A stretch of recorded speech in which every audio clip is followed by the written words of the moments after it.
Hello everyone, I'm Carrie. Welcome to my YouTube channel. Here I will share my experience and tips for learning English. Today, I'd like to talk about 5 misconceptions about TOEFL. TOEFL stands for Test of English as a Foreign Language. It's a nightmare for a lot of people. To most people, they think they are not good at English, so they fail TOEFL. Then they spend a lot of time taking expert classes and searching for success stories on the internet.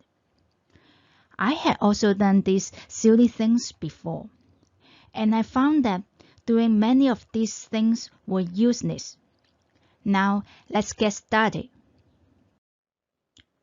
Number 1. Memorize a lot of academic words. No, don't do that. One of the most frequent comments I have gotten from others is memorizing words, a lot of words. Unfortunately, it never works. TOEFL is a test of English rather than a test of academic words. It tests our overall abilities in English. Also, it's so easy to forget new words, especially when we seldom use them in daily life. When you see a new word that you don't know, just look it up in the dictionary and move on.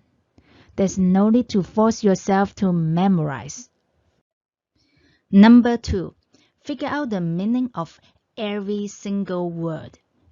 That's also really bad. People often think they have to figure out the meaning of every single word.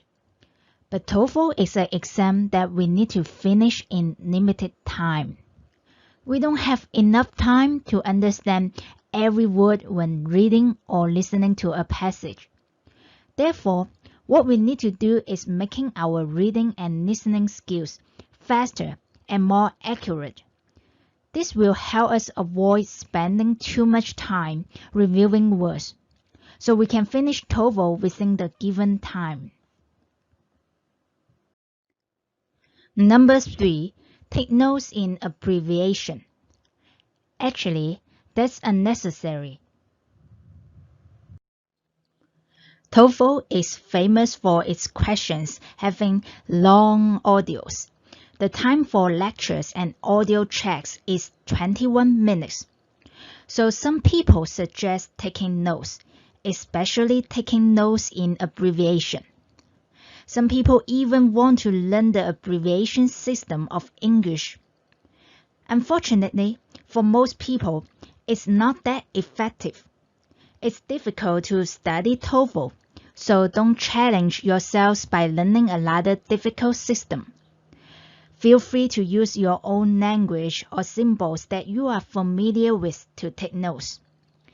And it's more important to understand the overall passage rather than taking notes. Before we continue, if you like my video, please subscribe and give me a like. Thanks for your support. Number 4, try to memorize a lot of sample answers to use in speaking. Problem is, you may end up not using them on the actual test.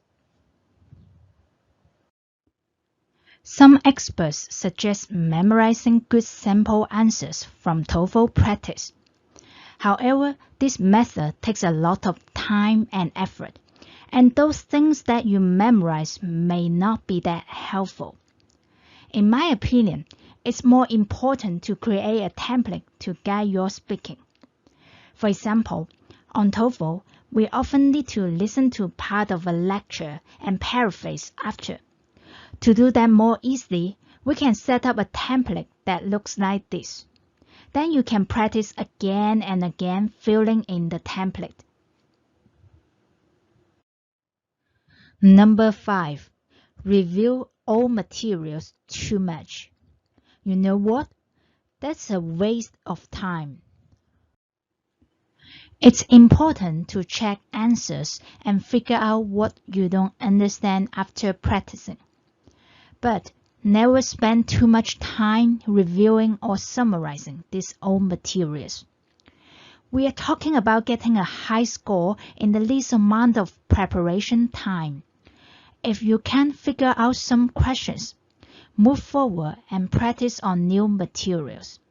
The more you practice, the better you are. With time goes by, you will find out you suddenly know how to answer those questions. So these are the 5 misconceptions that people have about TOEFL. I'm sure you'd like to know how I prepare for TOEFL. I will explain in my next video. Stay tuned. If you like my video, please give me a like, subscribe to my channel, and share with others. It will give me support to make more videos. If you have questions or topics that you want me to talk about, please leave me comments. Thanks for watching. See you next time.